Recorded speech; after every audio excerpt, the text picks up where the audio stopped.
Halo semuanya, perkenalkan saya Inyoman Arya Bintang Mahira Bawa dengan NIM 21052361724. Pada kesempatan kali ini, saya akan menjelaskan mengenai program Visual Basic yang saya buat untuk memenuhi tugas UTS Bahasa Pemrograman.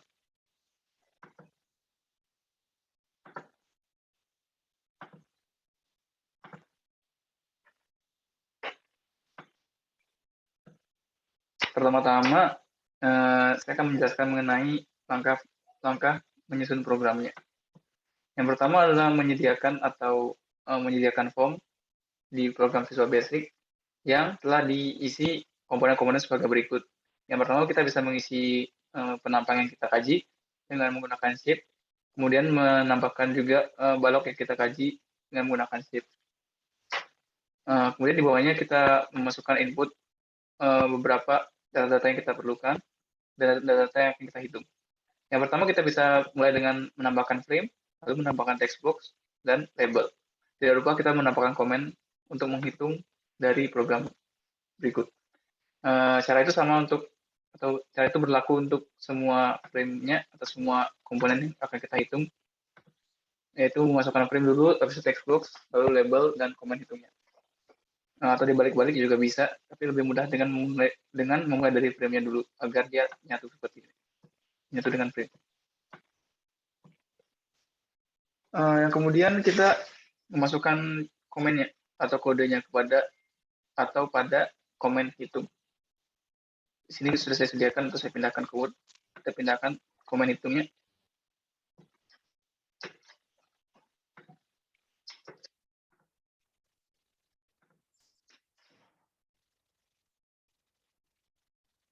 Sedikit menjelaskan mengenai komennya, yaitu yang di sini P1 sama dengan file teks P1.txt. Itu tujuannya adalah mengganti setiap komponen P1 yang kita tulis pada kode dengan komponen atau apa yang kita tulis pada teks P1. Jadi setiap kita tulis P1 di sini, itu maksudnya adalah teks P1, apa yang tertera pada teks P1. Untuk di bawahnya sendiri menyesuaikan dengan rumus-rumus untuk menghitung momen inersia, titik berat, sumbu utama, dan juga status momen, itu menyesuaikan. Misalnya di sini LP1 sama dengan P1 dikali L1. Ini bisa dilihat P1 dikali L1 untuk ini bidang pertama, ini bidang kedua, dan bidang ketiga, itu untuk menyesuaikan luas setiap bidangnya. Lalu untuk LP atau luas totalnya itu tinggal ditambah aja luas bidang 1, bidang 2, dan bidang 3. Dan untuk TBX itu rumusnya tertera di layar ini.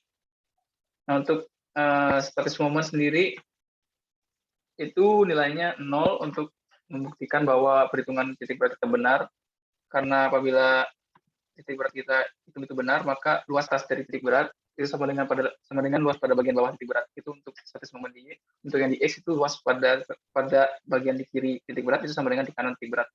Jadi untuk perhitungannya bisa dilihat di sini, LY B itu LY bawah dan LY A itu LY atas, atau pada bagian atas dan bagian bawah. Ini ketika dikurangkan nanti akan hasilnya 0. Begitu pula dengan status momen di X. Kemudian mengikuti di bawahnya ada menghitung inersia, itu membutuhkan beberapa komponen, yaitu IX0 dan juga A. IX0 di sini rumusnya tertera di sini, 1/12 dikali A1 dikali P1 maka 3. Sementara untuk A sendiri merupakan jarak dari Y1 dikurang TBY. Sementara untuk di IY itu menggunakan B, itu X1 dikurang TB. Itu perlu diingat bahwa yang di X itu menggunakan yang di Y, sementara yang di Y itu menggunakan yang di X. Mengikuti di bawahnya ada menghitung sumbu utama. Yang pertama kita hitung adalah SB0, itu adalah melambangkan tan 2 alfa sama dengan, ini rumusnya min1 dikali 2 dikali IC per IX kurang IY. Kemudian kita mengarkestangankan nilai SB0 itu untuk mendapatkan sudutnya. Nah, setelah kita dapat sudutnya, kita bagi 2. Kenapa? Karena rumusnya sebenarnya adalah tan 2 alfa. Itu untuk mendapatkan alfanya aja ada dibagi 2. Kemudian untuk di sini perlu diubah ke sudut dulu untuk diubah ke derajat. Kenapa? Karena apa yang ditampilkan di Visual Basic ini nantinya adalah nilai radiannya, bukan nilai sudut atau nilai derajat. Untuk komen di bawahnya sendiri untuk ini adalah menampilkan hasil-hasil yang kita hitung ke textbook yang kita inginkan. Nah, untuk di sini ada komen atau kode untuk replace koma menjadi titik pada nilai TBY, itu fungsinya untuk di hitungan selanjutnya, di hitungan tegangan, kita membutuhkan nilai TBY, tapi program Visual Basic ini tidak bisa menghitung apabila kita menggunakan koma. Jadi kita harus ganti komanya menjadi titik. Itu sudah. Selanjutnya untuk simulasi tumpuan, di sini sudah ada. Sebentar, kita dulu.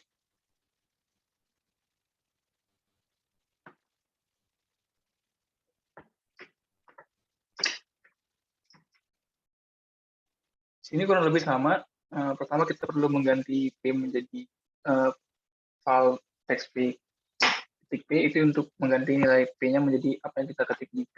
Kemudian di sini ada syarat jika C kurang dari 0 atau C lebih dari L, itu tidak dapat dihitung karena nilai C harus bilangan positif atau dan lebih kecil dari L. Karena tidak bisa dihitung apabila C-nya itu melewati dari L atau kurang dari L. Kemudian P harus punya nilai atau P tidak boleh 0, itu karena apabila ada 0 itu nggak ada nilai, tidak ada beban yang bekerja.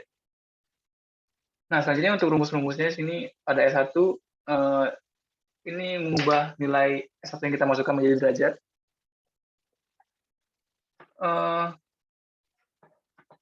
Kemudian kita masukkan nilainya ke sin S1. Kenapa? Karena beban yang kita kerjakan atau beban yang kita kaji itu miring, jadi ada dua lurus ke bawah dan ke samping. Yang ke bawah itu nanti sin dan yang ke kanan itu cos, berhubungan dengan cos. Jadi kita misalkan dulu C sama dengan sin S1 tadi yang kita cari. Kemudian kita untuk menghitung RVA itu ada P dikali SD dikali L per L min C. Ini didapatkan dari rumus sigma momen dB sama dengan 0. Mengikuti bawahnya juga sama, RTB sama dengan P dikali SD dikali C per L min C itu didapat dari sigma momen di A sama dengan 0. Kemudian untuk LHB itu sama dengan nilai cos-nya atau nilai yang ditimbulkan oleh beban miring. Kenapa? Karena fungsinya dia untuk melawan beban atau gaya tersebut. Fungsinya untuk melawan gaya tersebut. Kenapa dia? Untuk momen di A sendiri itu momen kan gaya dikali dengan gaya, itu untuk di A itu nilainya negatif karena berlawanan arah jarum jam. P ini untuk bebannya, SD ini untuk sudut sinnya karena dia miring untuk dapat lurusnya, dikali C itu jarak dengan beban dengan didapatkan momen di A.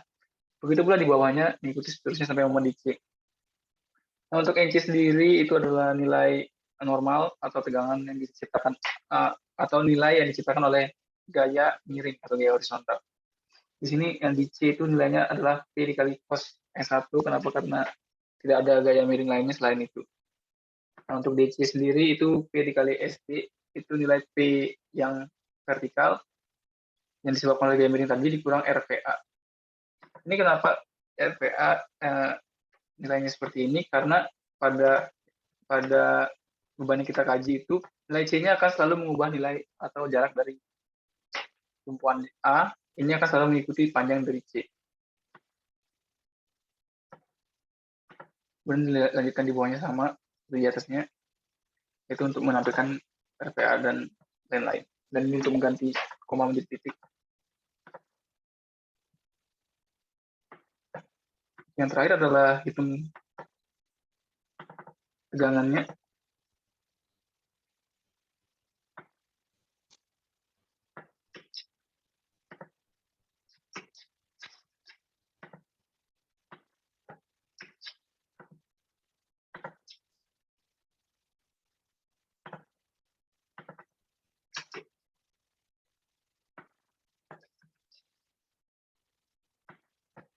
Nah, untuk tegangan sendiri itu akan berhubungan dengan data-data yang kita peroleh di atas. Di antaranya ada MC-nya, LP-nya, MC, TBY, IE, dan lain-lain. Di sini untuk rumusnya sudah saya taruh di sini. Jadi ini TGN itu adalah lambang dari tegangan normal, itu adalah NC per LP. LB itu tegangan lentur pada serat bawah, ini LA ini tegangan lentur pada serat atas, itu dihitung dengan cara sebagai berikut. Nah, untuk yang lainnya itu menyesuaikan G1A itu, nah, untuk tegangan geser sendiri dibagi menjadi tegangan geser itu ditentukan berdasarkan berapa kali terjadi perubahan lebar. Ini 1, ini 2. Nah, setiap ini dihitung atas bawahnya, dan dari bawah itu dihitung atasnya aja. Untuk tegangan majemuk sendiri adalah TGN ditambah LA untuk tegangan majemuk di strat atas, dan tegangan majemuk di strat bawah itu TGN ditambah LB atau lentur di bagian bawah. Nah, sekarang langsung saja ke contoh perhitungan dengan angka.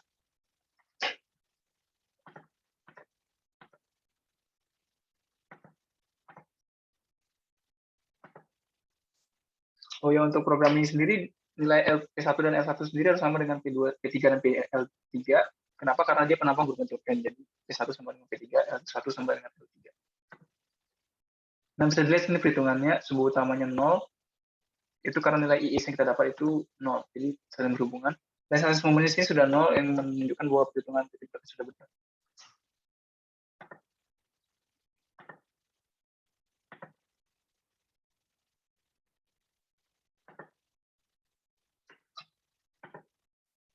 Di sini juga sudah didapatkan nilainya. Nah, untuk nampak tegangan sendiri, tinggal diklik aja, nanti keluar hasilnya. Nah, di sini sedikit cacat pada program yang saya buat. Kenapa? Karena pada hitungan manual yang saya hitung itu, nilainya sebenarnya adalah, misalnya ini dengan normal 0,034, di sini dia dikali oleh 100. Itu entah kenapa, itu nggak video ini dibuat, saya belum menemukan cara menghilangkan kesalahan tersebut. Jadi nilai di sini itu adalah nilai yang kita dapat dengan hitung manual, tapi dia dikali dengan 100.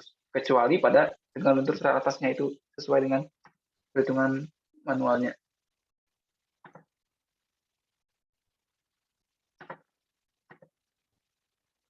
Mungkin sekian penjelasan dari saya. Bila ada salah kata atau bagian dari program saya yang kurang jelas, saya mohon maaf. Sampai bertemu di kesempatan berikutnya. Terima kasih.